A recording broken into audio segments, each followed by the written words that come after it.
Plano Verão trouxe à tona um comportamento das empresas que já é histórico no Brasil.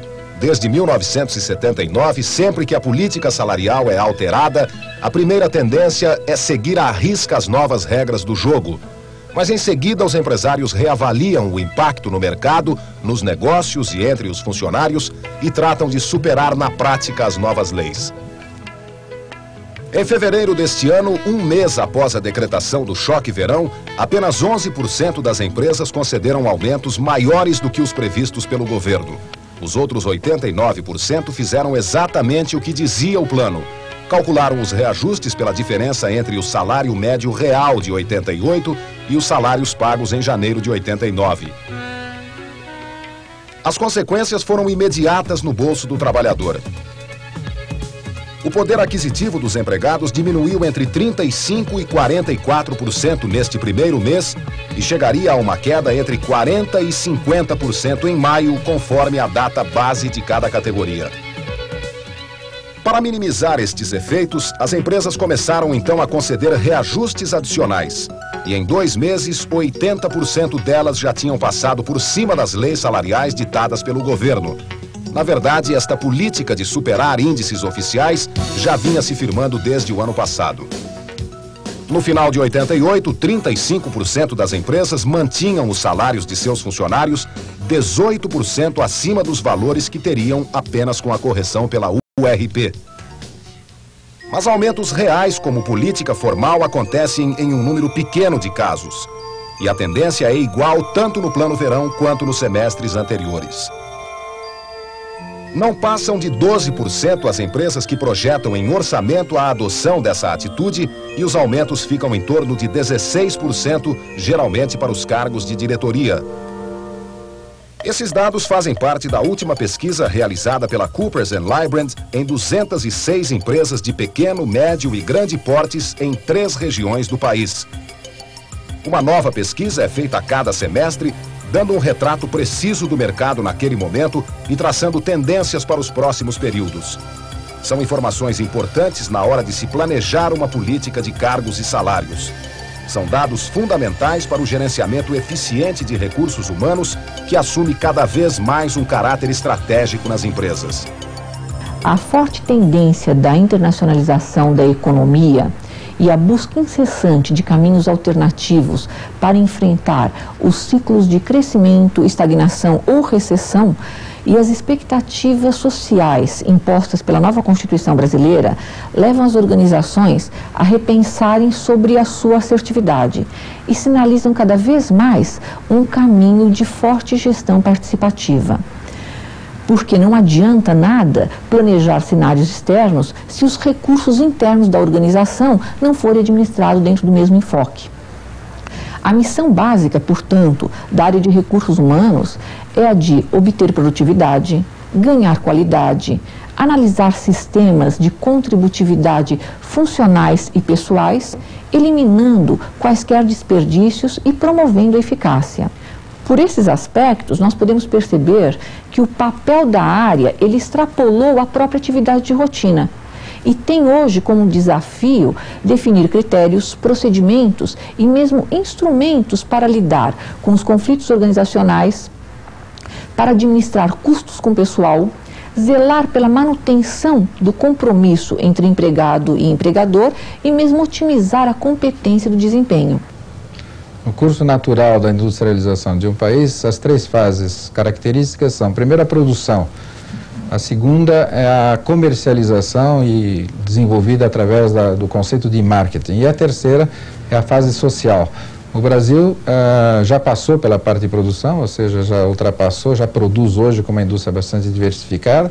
A parte de comercialização já tem também a sua sofisticação em relação ao marketing, que hoje já foi absorvido, e a terceira, que é a que nós estamos, que é a parte social, ou seja, relações humanas dentro da empresa. Agora é que as relações humanas estão atingindo o seu pique e está sendo dado o status necessários para comparar com as outras 2 funções. Neste quadro de instabilidade, a maioria das empresas desenvolveu uma política de recursos humanos baseada em 2 pontos fundamentais. O primeiro foi a manutenção de seus quadros de pessoal. A equipe de trabalho permaneceu estável em 62% das empresas. 27% ampliaram alguns segmentos. E só 12% reduziram o pessoal. Mesmo assim, foi uma redução maior do que nos períodos anteriores, que ficava em torno dos 7% da amostra pesquisada. O outro destaque foi para a direção dos investimentos. O crescimento da própria organização interna foi prioridade para 69% das empresas. E esse voltar-se para dentro se concentrou nos itens de informatização, equipamentos e parque industrial, tecnologia, pesquisa e produtividade e desenvolvimento de recursos humanos. Mas a maior dificuldade enfrentada pelas empresas para desenvolver seus planejamentos estratégicos foi a falta de uma política nacional de salários clara e objetiva. 41% das empresas pesquisadas gostariam de definir os reajustes em livre negociação. 22% sugeriram a correção mensal pela variação do IPC. 19% queriam o retorno do gatilho salarial, que seria acionado sempre que a inflação atingisse um índice determinado. E 16% optaram pela fixação de políticas salariais de curto prazo com renegociações constantes. Só 4 meses depois de decretado o Plano Verão é que saem as linhas da nova política salarial. E o Congresso definiu um sistema misto. De 1 a 3 salários mínimos, reajustes mensais conforme a inflação.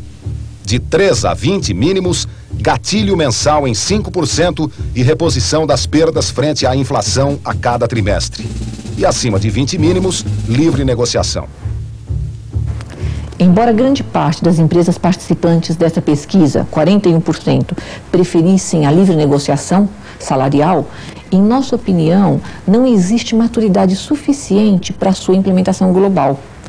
Para isso, o pressuposto mínimo necessário deveria ser o não controle de preços e um cenário econômico estável ou mesmo em crescimento.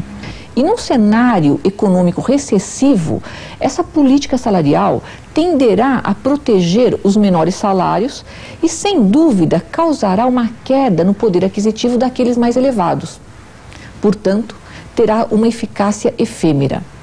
As empresas proativas e com liquidez, sem sombra de dúvida, irão superá-la. As que não puderem superá-la poderão ter comprometida a eficácia no desempenho pela própria corrosão salarial imposta em alguns níveis.